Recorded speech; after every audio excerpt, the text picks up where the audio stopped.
So I'm dyeing my hair pink today, and me and Amanda are going to Sally's to get Manic Panic hair dye. So me and Amanda bought some Manic Panic Cotton Candy pink hair dye from the beauty store and some conditioner to dilute it, and bowls and mixing gloves, towels.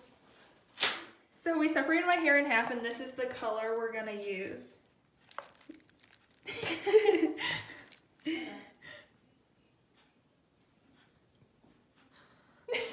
So we just finished dyeing all my hair pink, and this is what it looks like so far, and we're gonna wait 30 minutes and then rinse it out. We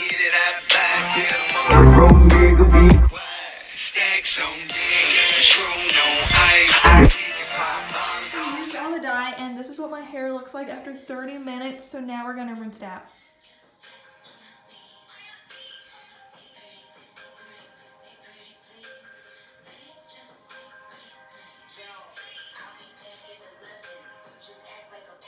So this is the finished product.